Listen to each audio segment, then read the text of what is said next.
Now, let's proceed on substitution and ellipsis.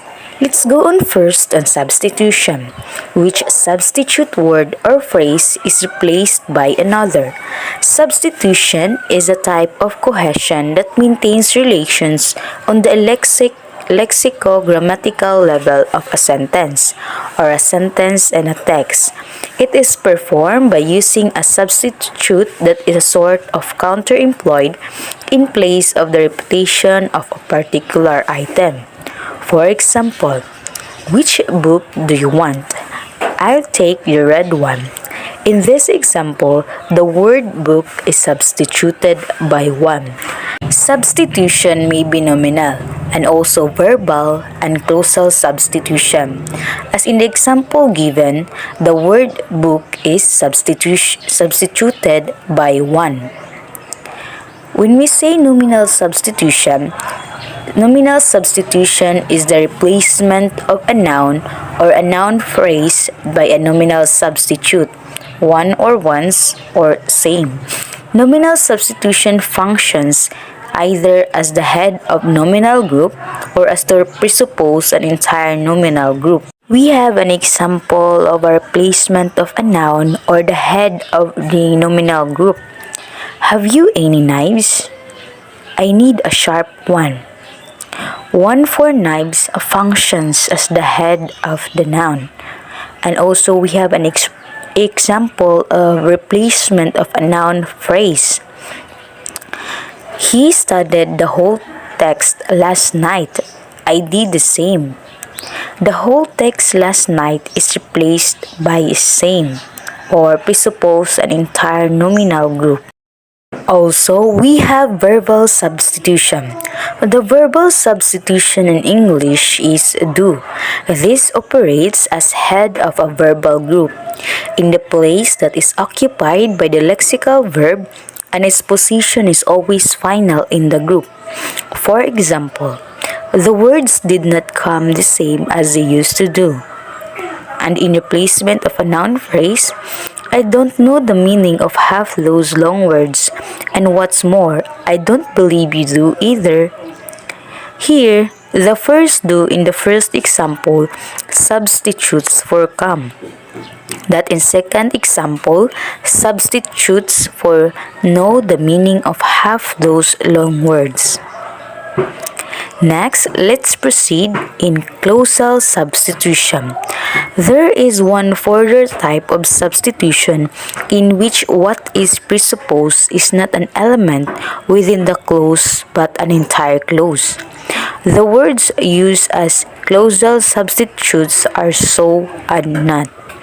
In clausal substitution, the entire clause is presupposed and the contrasting element is outside the clause. For example, is there going to be an earthquake? It says so. Here, the so presupposes the whole of the clause. There is going to be an earthquake, and the contrastive environment is provided by the says, which is outside it. There are three environments in which clausal substitution takes place. In each of those environments, it may take either of two forms, positive or negative. The positive is expressed by so, the negative by not. First, we have the substitution of reported clause. The reported clause that is substituted by so or not is always declarative, whatever the mood of the presupposed clause. There is no substitution for interrogative or imperative. For example, as for so, they have failed, then I regret so. As for not, has everyone gone home? I hope not. Next is a substitution of conditional clause. The second context for clausal substitution. Conditional clauses are frequently substituted by so and not, especially following if. For example, Everyone seems to think he's guilty. If so, no doubt he will offer to resign. Last is the substitution of modalized clause. Finally, so and not occur as substitutes for clauses expressing modality. When we say modality, it is the speaker's assessment of the probabilities inherent in the situation as in the example. Those may be expressed either by modal forms of the verb will, would, can, could, may, might, must, should, is to, and ought to, or by modal verbs such as perhaps, possibly, probably, certainly, surely. The latter are frequently followed by a clausal substitute. For example, "Oh, I beg your pardon," cried Alice hastily, afraid that she had hurt the poor animal's feelings. "I quite forgot you did not like cats." "Not like cats," cried the mouse, in a shrill, passionate voice. "Would you like cats if you were me?" "Well, perhaps not," said Alice in a soothing tone. We are done in substitution. Now let's move on to ellipsis. Halliday and Hazan refer to ellipsis as a variation on substitution. It is described by them as substitution by zero. That is to say, something is omitted. In certain contexts, it is possible to leave out a word or phrase rather than repeating it. This device is called ellipsis. Sometimes we do not need to provide a substitute for a word or phrase which has already been said. We can simply omit it and know that the missing part can be reconstructed quite successfully. If someone says, for example, "Would you like a glass of water?" we can answer, "Yes, I would," instead of saying, "Yes, I would like a glass of water," because we know that "like a glass of water" is understood. Omitting part of sentences on the assumption that an earlier sentence or the context will make the meaning clear is known as ellipsis. Ellipsis and substitution are very similar to each other. Ellipsis is simply substitution by zero. There are three types of ellipsis. First, the nominal ellipsis.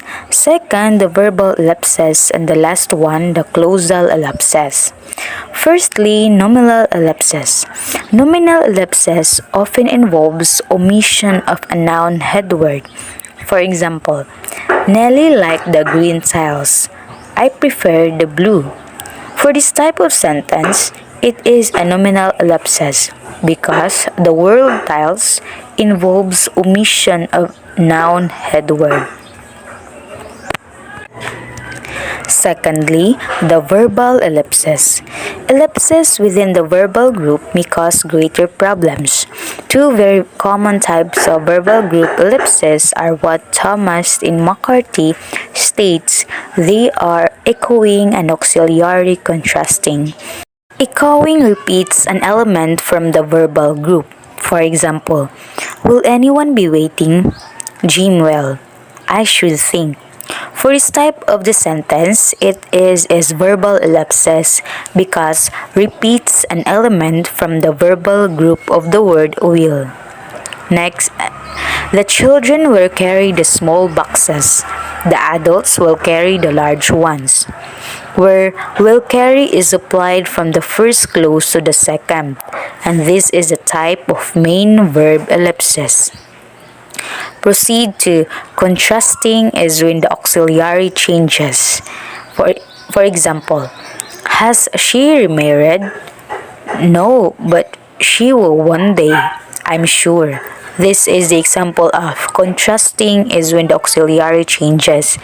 For this type of sentence, it is a verbal group ellipsis because there is an auxiliary changes in the sentence. The word has changes into the word will. Thirdly, closal ellipses. Closal ellipses involves closed elements may be omitted, especially common are subject pronoun omissions, just like doesn't matter, hope so, sorry, can't help you, etc. Whole stretches of glosal components may also be omitted. For example, if you stayed here like I suggested, they definitely would be. This is taken from script dialogue transcript, The Chronicles of Narnia. For this type of the sentence, it is as closal ellipsis because this type of sentence has some kinds of substitute for the main verb and an object pronoun, produces the form, if you stayed here like I suggested, they definitely would be done. Now we are done of substitution and ellipses, and now let's proceed to conjunction. Christiansen described conjunction as perhaps the most explicit and obvious cohesive devices in a text, because with this type of cohesion, the meaning relation is contained in the cohesive item itself. Halliday and Mathiesen described conjunction as a system for marking what they refer to as logico-semantic relations. Halliday and Hazen 1976 distinguished four major types of conjunction in English for marking these relations. First, we have the additive, for example, and, in addition, besides, furthermore. And also we have adversative, for example, but, yet, though, however. In causal, for example, so, then, therefore. And also for temporal, for example, then, next, after that, finally.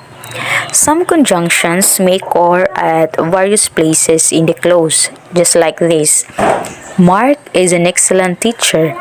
However, David is even better. Mark is an excellent teacher. David, however, is even better. Next is Mark is an excellent teacher. David is, however, even better. And Mark is an excellent teacher. David is even better, however. In contrast, others can only occur at the beginning of the second clause or sentence, just like this. Mark is an excellent teacher, and Alice is too. Mark is an excellent teacher, but Alice is better. And also, Mark is an excellent teacher, so we are lucky to have him.